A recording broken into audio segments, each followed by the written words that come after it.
Tú, hipócrita lector, con Christian Warnken.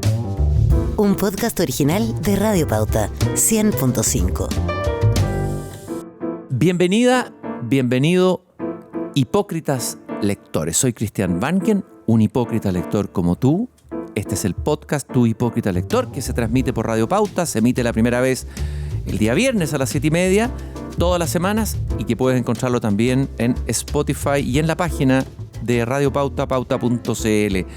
Ya lo he explicado muchas veces, pero para el que se suma por primera vez a este espacio, el título tan extraño, tan bizarro, tan provocativo, tan insultante aparentemente con el lector viene de un poema de Charles Baudelaire, poeta del siglo XIX, catalogado a veces como poeta maldito, autor del poemario Las Flores del Mal, quien, en el poema Lector, que encabeza ese poemario, después de enumerar los abismos del alma humana, de su propia alma, los pecados, los horrores de la interioridad y su psiquismo atormentado, se da media vuelta, se dirige al lector inesperadamente, lo apunta y le dice: tú, hipócrita lector, mi semejante, mi hermano, toi, hypocrite lecteur, mon semblable, mon frère. Hoy día tenemos una hipocritísima lectora, que además es historiadora en la Universidad de Londres, un Masterfield en la Universidad de Oxford también en historia. Ella es Lucía Santa Cruz, a quien agradecemos que se haya dado el tiempo y la gentileza de venir a conversar aquí sobre libros y caminar y divagar sobre libros libremente. Lucía, qué gusto volver a conversar contigo. Muchas gracias, Cristian. Tus invitaciones son siempre irresistibles. Y hablar de libros, más aún todavía. Más aún. Quiero que nos remontemos primero a tu infancia. Entiendo, por lo que he leído en algunas entrevistas que has dado, escasas y pocas, por eso me siento tan privilegiado de tenerte aquí, de que en tu infancia lo que había era la radio, fundamentalmente como centro en la casa, ni siquiera la televisión, la radio. La radio y los libros, ¿no? Cuéntame un poco cómo era ese ambiente, que se hablaba del libro en tu casa, tu padre, tu madre, cómo se dio esa infancia en libros. A ver, yo nunca dejé de ver a mis padres en un libro en la mano.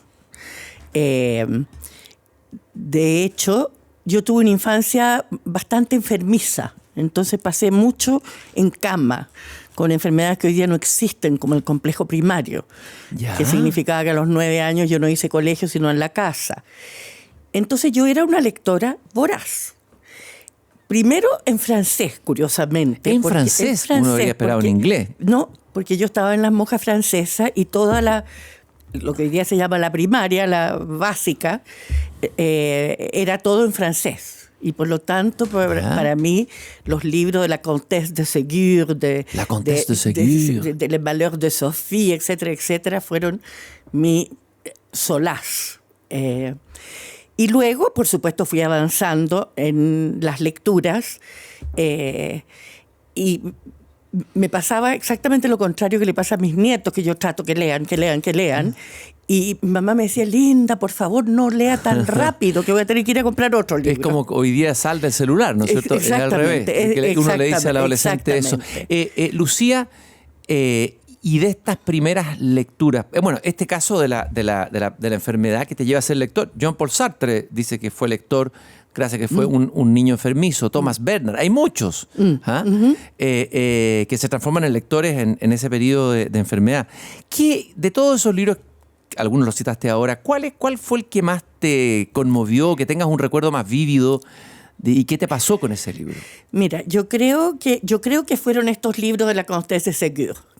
Háblanos un poco de qué trata, porque mucha gente no tiene idea de lo que es la Comtesse de Ségur. Son cuentos infantiles que de partida venían en unas ediciones preciosas. Maravillosas, con unas ilustraciones. De cuero, con canto dorado, sí, con preciosas ilustraciones.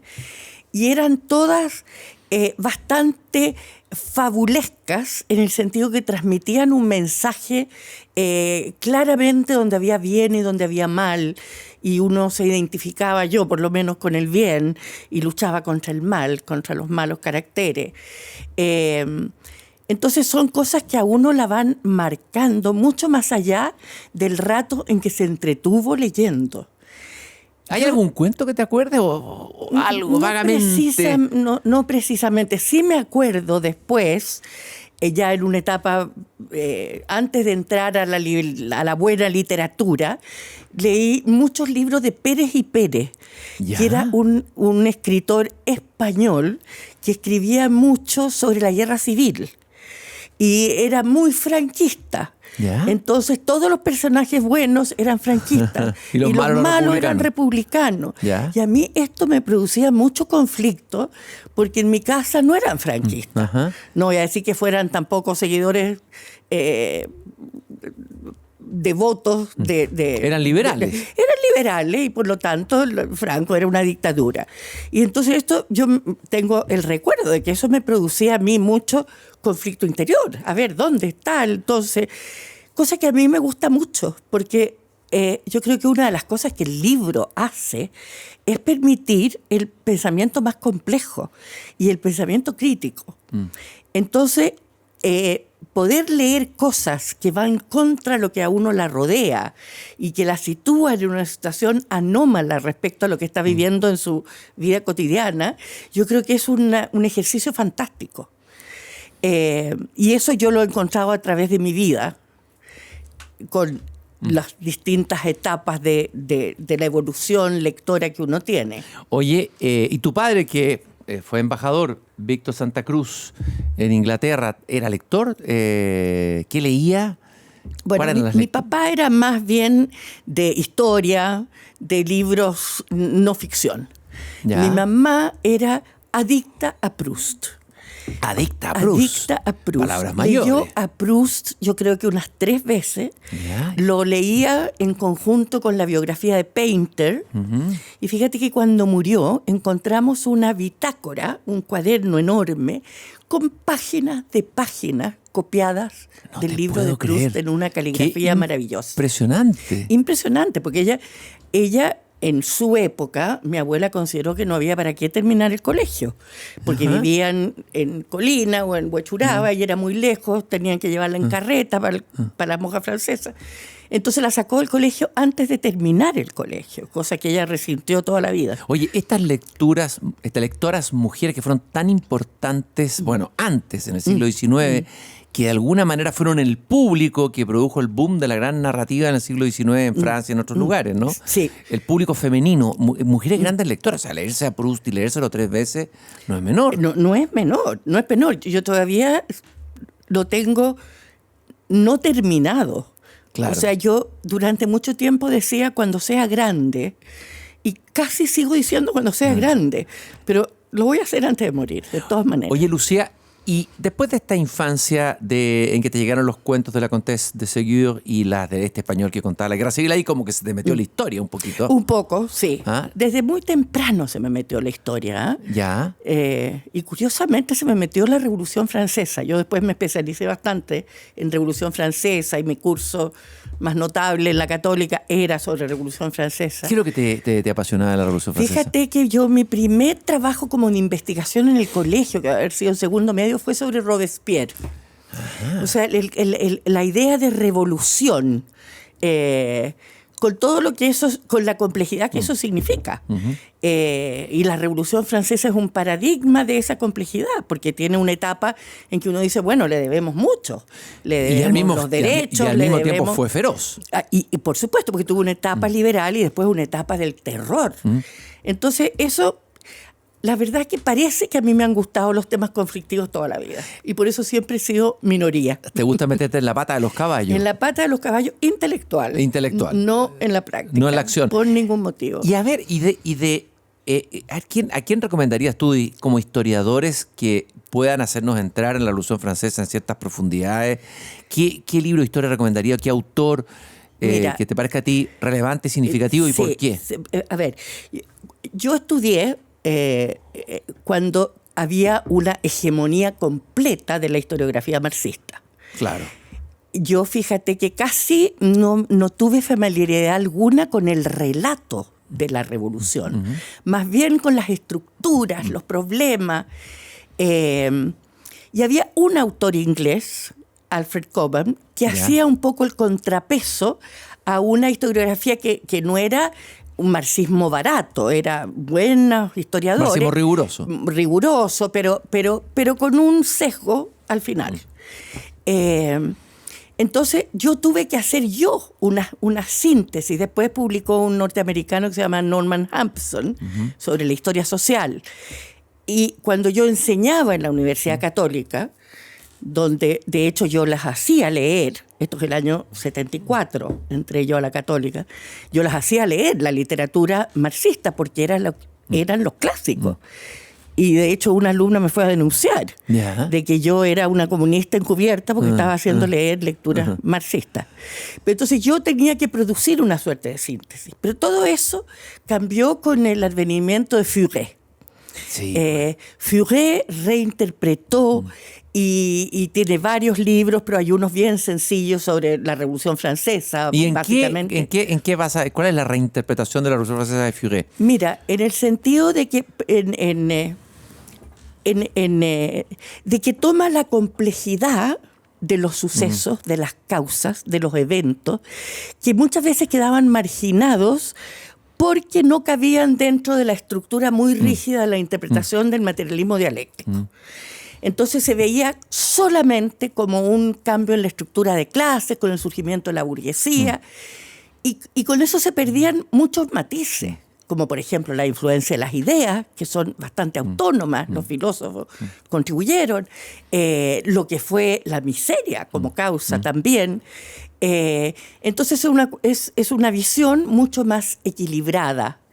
Fíjate que yo, a pesar de todos los libros que había leído, me vine a enterar, pero muchísimo después, que cuando asaltaron la Bastilla había 7 prisioneros.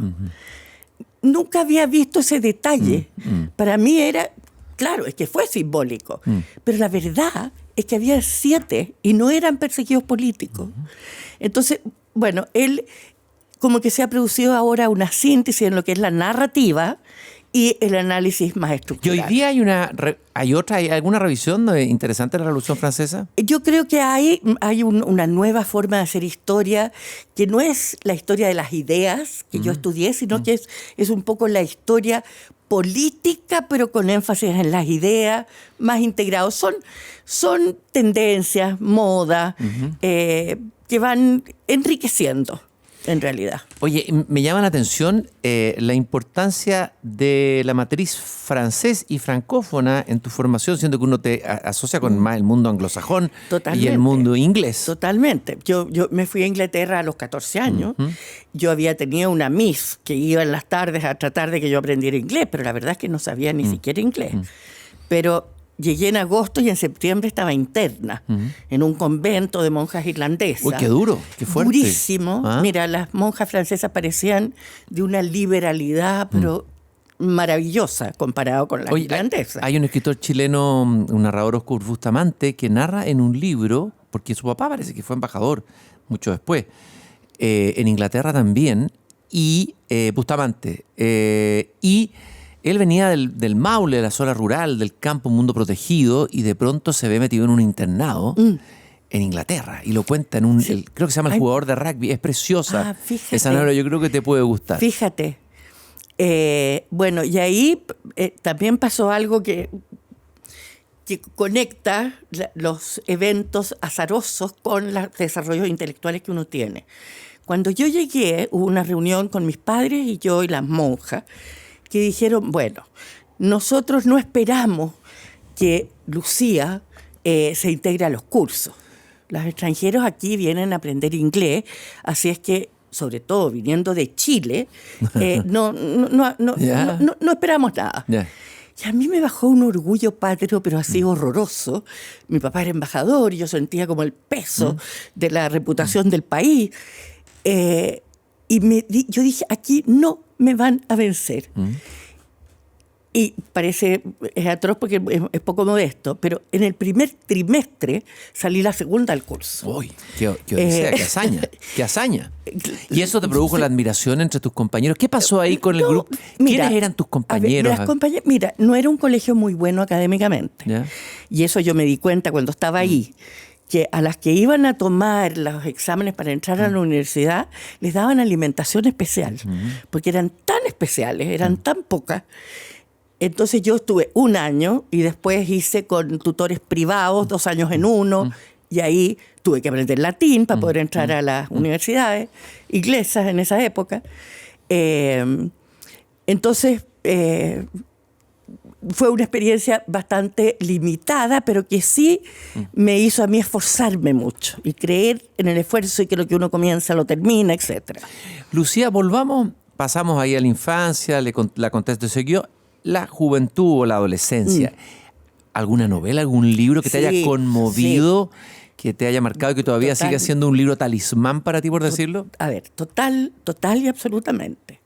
En el colegio, imagínate, encerrada, que se salía una vez en el trimestre a la casa, ahí leí Jane Austen. Jane Austen. Y fue un descubrimiento, porque además es un aprendizaje de la cultura inglesa y de la lengua. ¿Qué aprendiste de la cultura inglesa a través de ese libro, de que te parezca relevante? ¿Qué aprendí de la cultura inglesa? A ver, no era muy representativa de la cultura actual, si tú quieres, pero sí era muy representativa del rol de las mujeres, del papel que el matrimonio jugaba en el destino de las mujeres. Entonces, es una mezcla entre la fascinación, pero leído desde el siglo XX, también con una mirada bastante, yo no quiero eso para mí, que también hace que uno adopte ciertos caminos que a lo mejor no habría adoptado si no tiene este contraste. Después, ¿y hay algún recuerdo, una imagen, una sensación de un personaje, algo en la novela que te... Bueno, ¿sabes qué? Se me confunde con lo que he vivido después sobre esos libros, con las películas, con la... Pride and Prejudice. Orgullo y Prejuicio. Orgullo y Prejuicio. Emma era muy... pero un libro que sí, el libro que yo creo que más me marcó, tanto que hoy día lo estoy oyendo, porque también a veces oigo en audiolibro. En audiolibro, es Ana Karenina. Ana Karenina de para León mí, Tolstói. yo creo que lo he leído. Es uno de mis libros amados también. No, yo total y absolutamente. Extraordinaria novela. La capacidad de Tolstói de entrar en el alma femenina. Uno se siente enteramente identificada. No hay ninguna cosa panfletera. Te ve un aspecto, pero te muestra otro también. Mira, yo puedo leer las escenas de Levin en el campo una y otra vez. Y yo muchas veces digo también, fíjate que yo... mi evolución ideológica de muchas maneras ha estado teñida se ha desarrollado por las novelas. Claro. Porque Ana Karenina, Madame Bovary, yo creo que influyeron mucho más que el Sexto Mandamiento en mi visión de que a lo mejor un adulterio que puede parecer maravilloso y tentador, no siempre lleva a la felicidad y que puede causar estos dramas horrorosos como son los de Ana y Madame Bovary. Te leí una columna que apareció en el Mercurio en febrero del 24, que es los veranos, tú dices, son los mejores lugares en la lectura voraz. Y tú hablas ahí de la importancia de la novela como piedra fundamental de la empatía y la inteligencia emocional. Absolutamente. Mira, si uno quiere estudiar la evolución de los derechos humanos, la novela juega un papel primordial. Es en el siglo... Bueno, empieza en el siglo XVIII, porque empiezan a haber publicaciones que van por parcialidades, ¿no? Se publican en periódicos.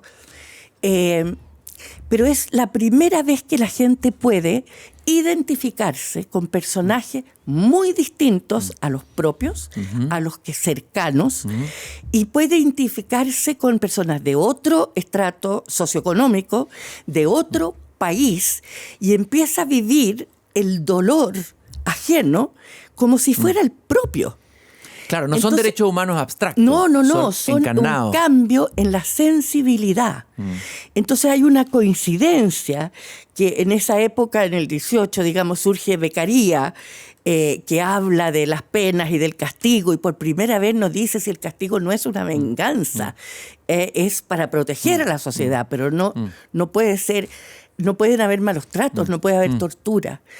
Y empieza también a haber entonces esta concepción de la igual dignidad del ser humano, que es parte del cristianismo, pero que no se había reflejado, no se había traducido en el orden político, económico, social. O sea, la novela es mucho más que un género literario, es decir, o un elemento importante en la historia de la literatura. Es un hito en la historia. Un hito en la historia y no solamente eso, sino que Martha Nussbaum y se me va a olvidar, pero Hunt, que escribe sobre esto, hacen un vínculo muy estrecho entre la novela y la democracia. Porque la verdad es que la democracia, por supuesto que depende de las instituciones, son muy importantes, pero depende también de una cultura, donde el otro es tu igual. Y tú respetas, eres capaz de identificarte con la posición del otro, de considerarlo no tu enemigo, sino que alguien con el cual tú puedes conversar. ¿Y hay algún personaje de la novela, alguna novela que te haya abierto un poco a esa empatía, a un mundo distinto, a una mirada distinta? Fíjate que yo creo que mucho, porque, a ver, si uno toma uno de los textos que yo tuve que tomar para los exámenes finales, digamos, era Beaumarchais. Beaumarchais, que son piezas de teatro, pero que ciertamente tuvieron una influencia en mi vasija valórica. En el sentido, es una crítica muy severa a lo que era el feudalismo, a lo que era el abuso de los señores con los empleados, etcétera, etcétera. Y eso pasó a ser muy parte de lo mío. David Copperfield. Muy importante. Oliver Twist, David Copperfield. Oliver Twist, uno sintoniza con lo que es esa miseria, esa necesidad, ese abandono. Mira, muchas de las cosas, yo también creo que por ahí lo escribí, yo estoy segura que yo no soy racista y siempre me ha molestado. Yo no podía creer que en los Estados Unidos, que para mí era un paraíso de la democracia, realmente se pudiera prohibir que niños de color pudieran ir con los blancos. O sea, y eso yo creo que se lo debo más que nada a Madame Butterfly. No es un libro, es una ópera. Es una ópera, claro. Pero igual, son cosas que a uno la van... Yo muy chica lloraba los mares por el abuso de este norteamericano con esta pobre japonesita, etcétera. Oye, etcétera. Los Miserables de Víctor Hugo, entiendo, por ahí aparece también. Les Miserables. Les Miserables, totalmente. Jean Valjean.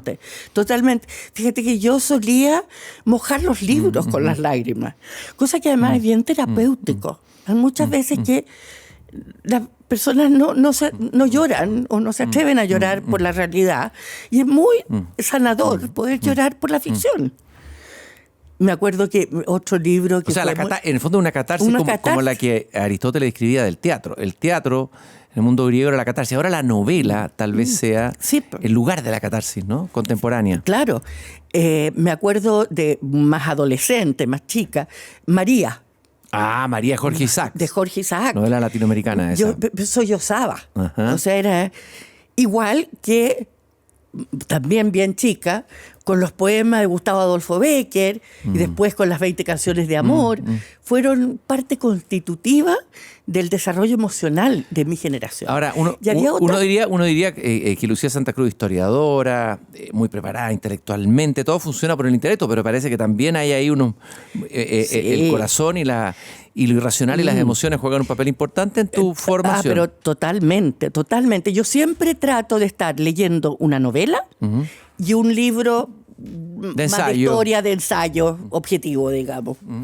Pero la novela es parte muy importante muy importante de mi desarrollo, por lo menos. La condición humana, la comedia humana de Balzac. Pero por supuesto. Estuve en un programa acá hablando con Mauricio Lectorat, escritor chileno y francófono y todo, y hablamos de esa maravilla que ya no se lee tanto de nuevo, pero hay que volver a leer a Balzac. Pero totalmente, totalmente.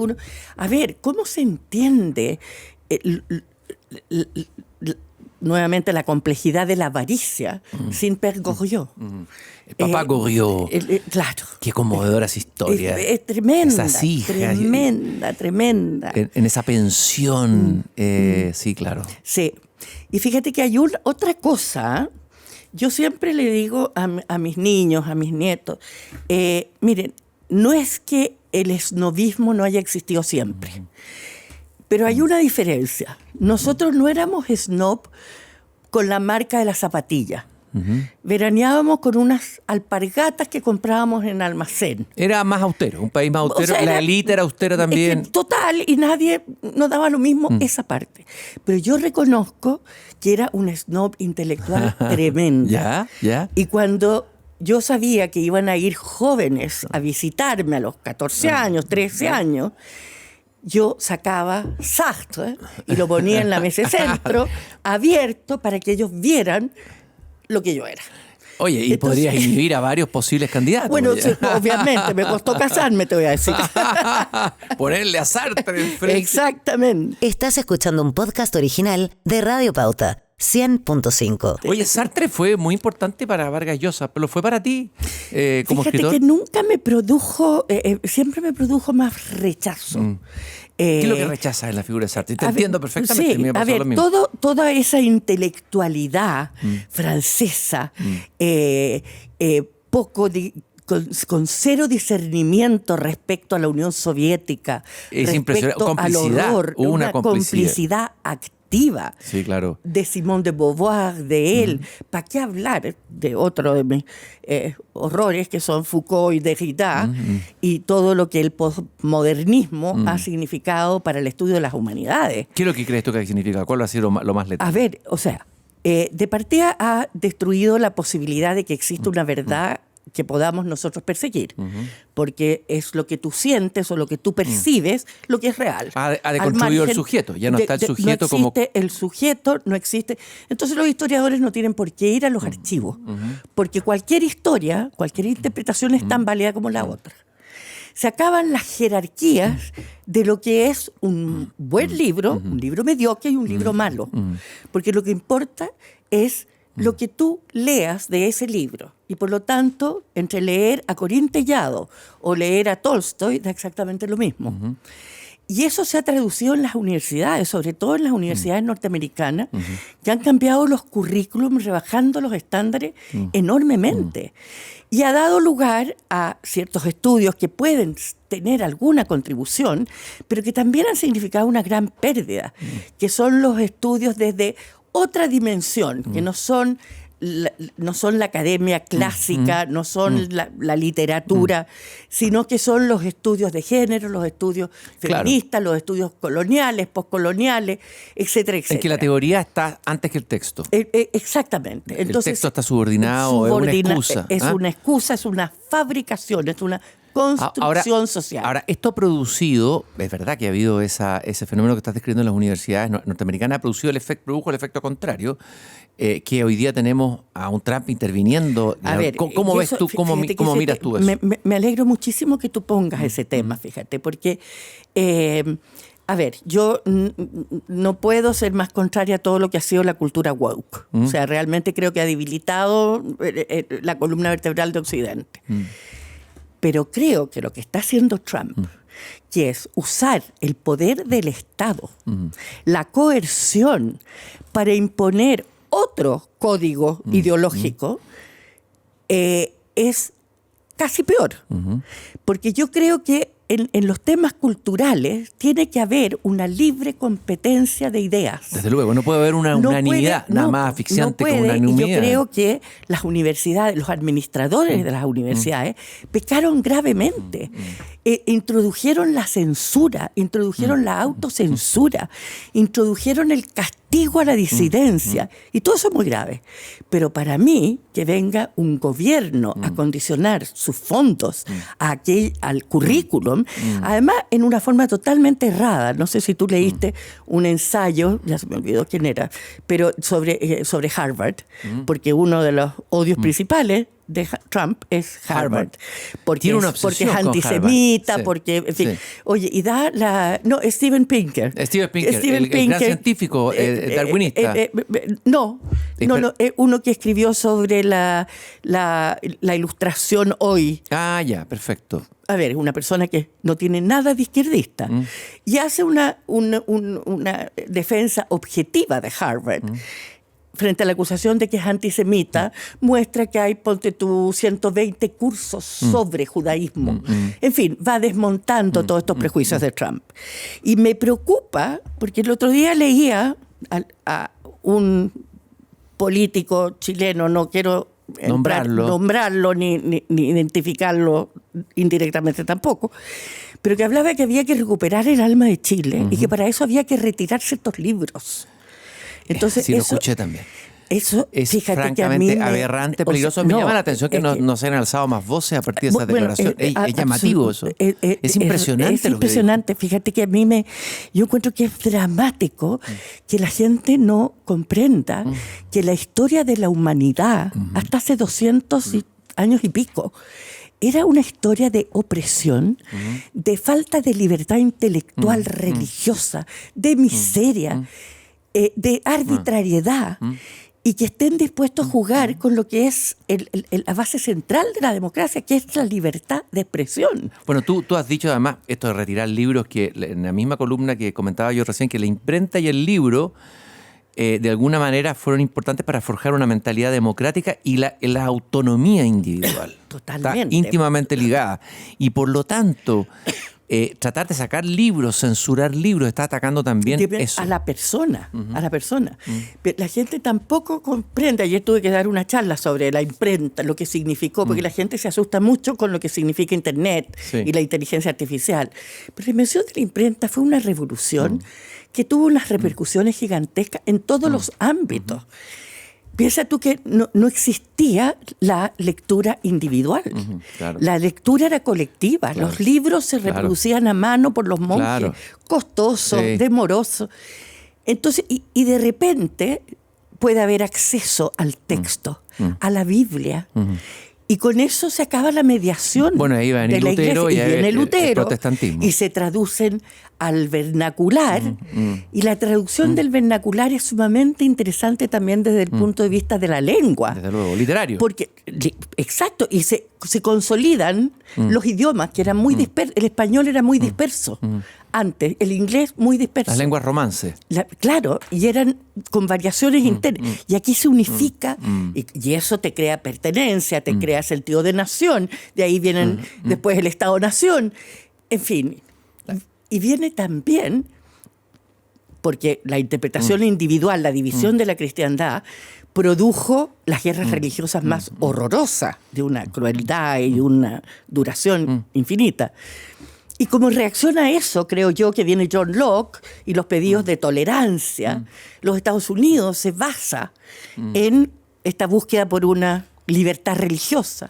En fin, entonces yo creo que jugar con esas libertades que hemos conquistado tardíamente y con mucho costo es demasiado peligroso. Y a mí me aterra cuando los chilenos piensan que Bukele podría ser la solución. Que habría que replicarlo, pero en versión chilensis. Claro, pero ¿qué significa eso? Oye, volvamos, vamos avanzando en el tiempo y retrocedemos ahora de nuevo a tu juventud, tu experiencia en Inglaterra.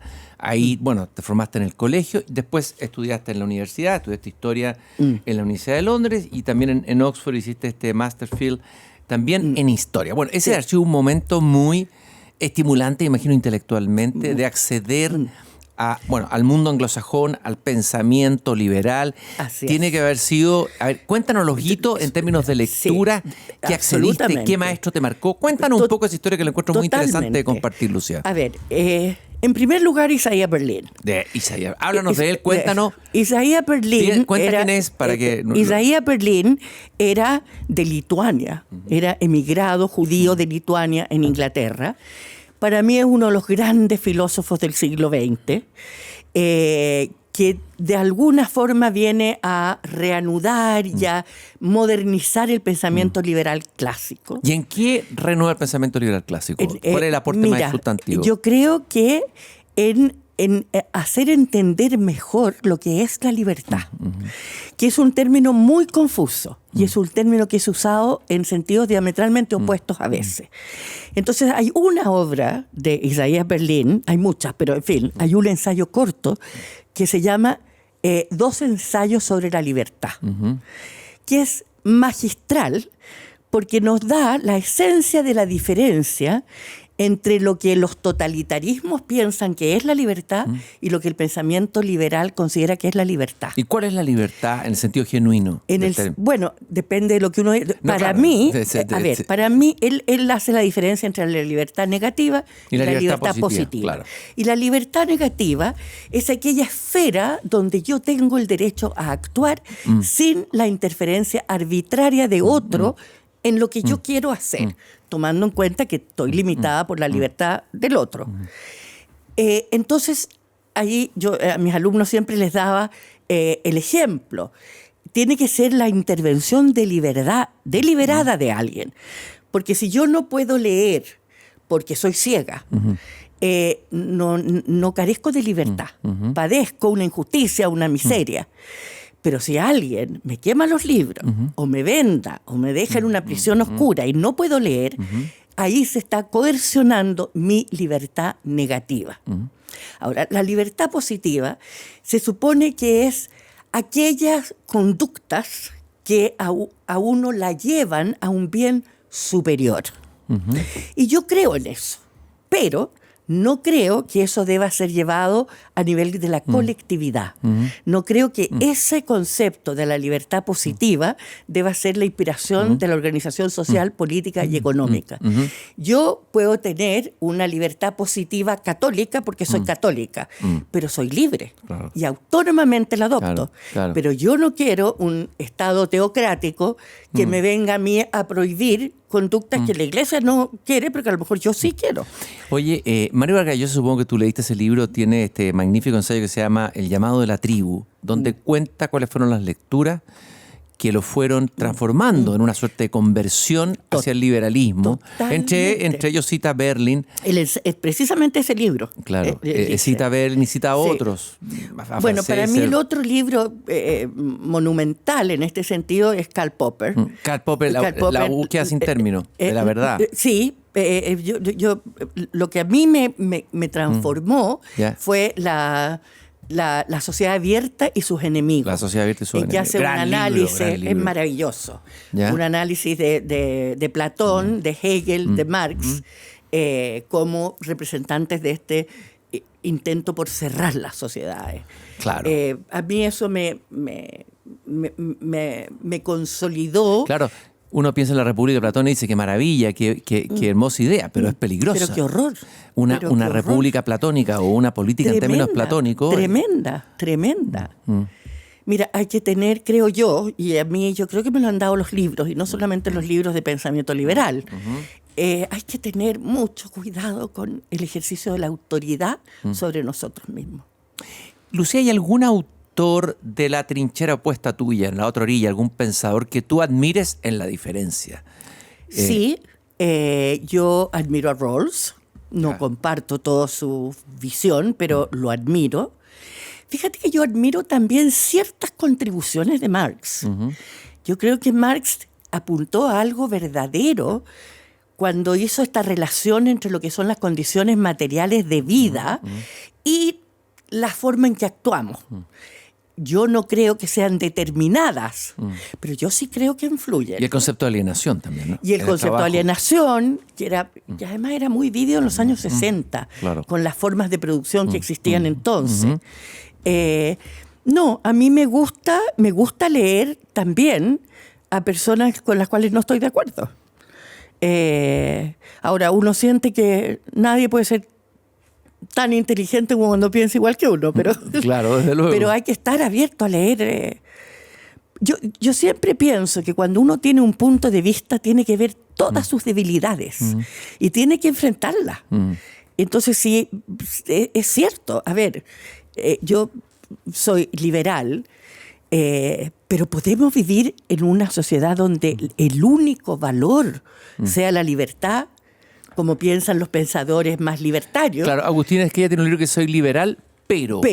Claro. ¿Cuál sería el pero del liberalismo posible para ti? A ver, de que la libertad para mí es un eje central que debe regir nuestra organización, pero que el ser humano aspira a muchos bienes diversos.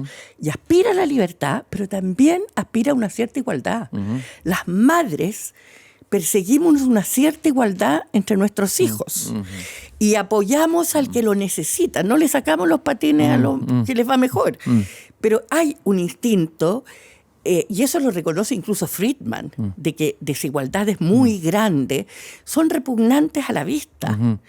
Entonces, yo creo que, y eso Berlín es fantástico, porque junto con decir, mire, la libertad, es lo que yo digo, y la define, y la libertad no es justicia, y la libertad no es misericordia, y la libertad no es muchas cosas maravillosas, pero que no son libertad. Pero y él es muy enfático, que los seres humanos muchas veces tenemos que optar entre bienes distintos que no son compatibles entre sí, tenemos que hacer opciones. Por eso que yo no puedo tener una visión demasiado dogmática respecto a la política. El liberalismo también se puede convertir en dogmatismo, ¿no es cierto? Pero totalmente. O sea, yo creo que el libertarianismo es bastante dogmático. Es bastante dogmático, porque deja fuera una serie de deseos humanos que tienen que tener... O sea, en la forma en que nosotros hemos evolucionado, yo creo que somos una población que tiene compasión y misericordia. Y yo no quiero a que los hijos de inmigrantes no puedan ir al colegio y no sean atendidos en la salud, porque de eso de alguna manera atenta contra la libertad de los chilenos. Entonces, yo creo que como todos los dogmatismos, es una simplificación. Oye, en términos de historiografía o de libros de historia, ¿qué libro, escritor de historia, historiador, te parece que tenga la mejor pluma para ti, desde el punto de vista literario, que escriba mejor, ya sea historiador chileno o historiadores de historia universal? Bueno, puede ser que yo soy muy parcial, pero yo creo que pocos han igualado a Tocqueville. Alexis Tocqueville. Qué personaje fascinante, Alexis Tocqueville. Fascinante. Dinos una pincelada de él para quien no lo conozca también. Bueno, Alexis Tocqueville, francés, escribió un libro sobre la democracia en América, porque él hace una visita a Norteamérica. Y queda sorprendido. Y queda muy sorprendido para bien. Y también... Y ve posibles peligros. Aprehensiones de los peligros. Y algunos que son muy interesantes para ver hoy día. Hoy ¿no? día, eso es lo que yo te decía, parece escrito. A ver, el abuso de las mayorías. Claro. Ese es el terror de la mayoría de los pensadores liberales. La mayoría es un expediente muy útil para decir quién nos gobierna. Pero la mayoría no es la depositaria ni de la verdad ni de la virtud. Y porque si no, el individuo se sumerge en la colectividad. Entonces, los derechos individuales y los derechos de las minorías son tan importantes como las mayorías. Y yo creo que nosotros, y Tocqueville sentía, y lo han repetido muchos pensadores después de él, que la tiranía de la mayoría es un peligro tan grande como el de las autocracias. Porque la verdad es que si a mí me restringen mi libertad, me da lo mismo que sea el zar o sea una mayoría. Hay una esfera mía que es mía y que nadie puede interferir. No podemos dejar de hablar de la lectora cocinera, ¿no es cierto? Sí. Y no podemos dejar de hablar de un libro tuyo que es un clásico de la cocina y hablar de la buena mano, ¿no?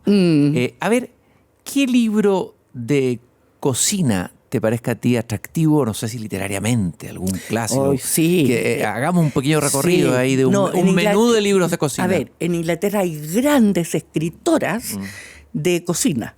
Hay una de comienzos del siglo XX que se llamaba Lady Jekyll. Y tiene también como ensayos. Después Elizabeth David, también. Carême. ¿Cómo se llama? Ay, se me va a ir. ¿Una mujer? No, un hombre francés que escribió sobre el gusto. Ya, ok. Ya, bueno. No es Maurice Carême, ese es otro. No, ¿Ya? se me fue. No, hay grande literatura gastronómica que es de belleza verbal, o sea, de leer, y que evoca sensaciones, gustos, que pueden hacer que a uno se le haga agua a la boca. En fin, yo creo que hay ahí Yo tengo una colección de libros de gastronomía infinita. Bueno, había acá entre nuestros un poeta escritor que tenía esa capacidad de que a uno se le hiciera el agua a la boca. Neruda. Neruda con su oda al caldillo congrio. Congrio. Y aquí esta historia tú me la contaste en otra entrevista, pero quiero recordarla un poco. Tú, cuando estabas en Londres y Neruda visita a tu padre, había sido derrotado como precandidato presidencial ante Allende. Bueno, y de alguna manera ustedes lo ayudaron a entrar en el espacio académico inglés, donde había una cierta reticencia. Había reticencia. Porque se lo acusaba de posible complicidad con el asesinato de Trotsky, cosa que no se probó después. Ya. Pero tú le preparaste un caldillo de congrio a Neruda con la receta que a él no le gustaba. Porque le puse camarones y él se quejó que la receta no llevaba camarones. Yo, por hacerlo mejor, le puse camarones. Pero yo hice una muy buena conexión afectiva con él. Él,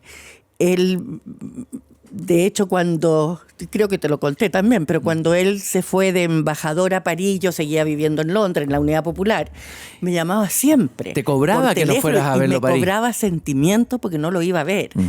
Y yo salía a comprar con él sus suéteres, cosas para la Matilde. Nos hicimos bien amigos y tengo varios de sus libros dedicados en forma maravillosa. ¿Y cuál te gusta a ti Neruda como poeta? ¿Te gusta la poesía en primer lugar? Neruda, a mí me gusta mucho Neruda y García Lorca. Neruda Grande. Muchísimo. ¿Sí? O sea, las alturas de Machu Picchu, los versos del Capitán. Es maravillosa. Y yo realmente lamento que la gente se lo pierda.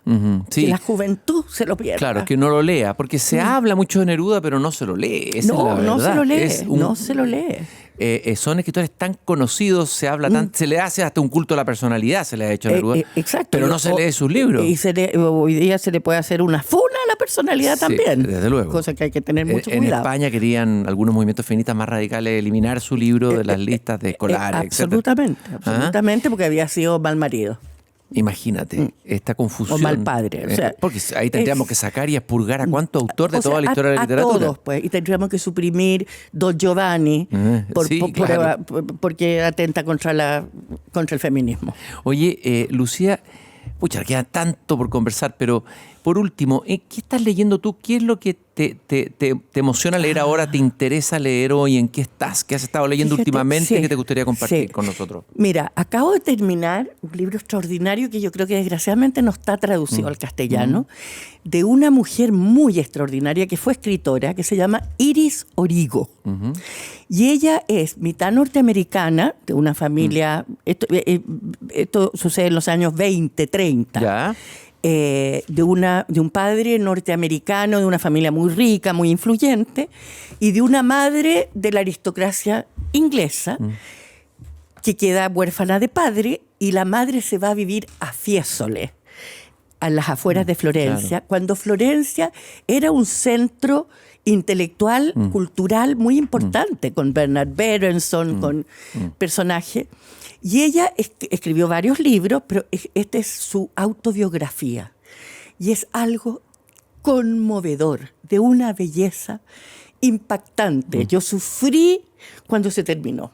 Entonces, acto seguido, me compré la biografía de ella escrita por Caroline Moorhead, que no es lo mismo. ¿Qué es lo que más te conmovió de ella como personaje? En su autobiografía. Mira, a ver, yo creo que uno se conmueve también cuando uno se identifica un poco. A ella le pasa que siente un poco que no pertenece a ningún mundo. Ni a Italia, ni a Norteamérica, ni a Inglaterra. ¿Y a ti te pasa en qué sentido? En el sentido, y ella dice que uno es diferente, de acuerdo al idioma que habla, y las relaciones que tiene. Y a mí me pasa un poco eso con Inglaterra. Yo posiblemente no soy la misma en castellano que en inglés. Y mis relaciones personales con mis amistades inglesas no son a lo mejor iguales que con las chilenas. Entonces yo me identifiqué bastante con esa sensación de una no pertenencia, porque a mí me pasa también ideológicamente, que me siento muy siempre en minoría. Siempre voy como contra la corriente. En una reunión, si todos piensan X, yo pienso Z. Te entiendo perfectamente. Sí. Te entiendo Entonces, perfectamente. Eso me conmovió mucho. Hay una escena de la muerte de su hijo de 9 años, espantosa.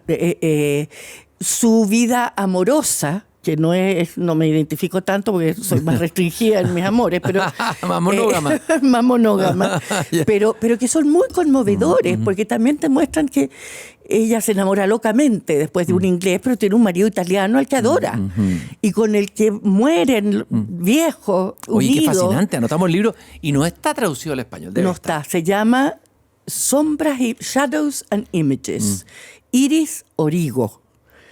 Realmente sí lo puede, es fantástico. Y simultáneamente a eso estoy leyendo un libro que no es ficción, que es un intercambio epistolar entre dos intelectuales, uno que vive en Londres, que es Raphael, y Jonah Epstein, que es un gran ensayista norteamericano. Claro que sí. Y tienen una correspondencia por mail. Por mail. Por mail, porque son relativamente recientes. Y lo guardaron. Los guardaron, los publicaron y decidieron después hacer un segundo volumen. Sí, porque uno piensa, se perdió la carta, la epístola, que era Sí. un documento privilegiado para los historiadores y para nosotros los lectores para por conocer. supuesto, por Pero supuesto. fíjate que se puede preservar y tal vez... Sí, pero ¿cómo lo hace uno? Bueno, están en la nube.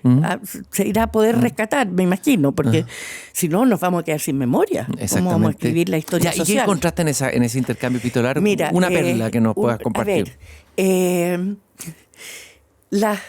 Fondo también un poco la bajeza del ser humano, porque son brillantes, pero de una maldad, De una maldad para terrible. referirse a Una nosotros, maldad refinada. una maldad refinada, Claro. para referir, sobre todo Raphael, para referirse a otros autores, a otros intelectuales, pero con un refinamiento y una belleza, pero uno dice, bueno, sí, si la naturaleza humana es ángel y demonio. Claro, pues. Y si no lees libros, ¿cómo descubres eso?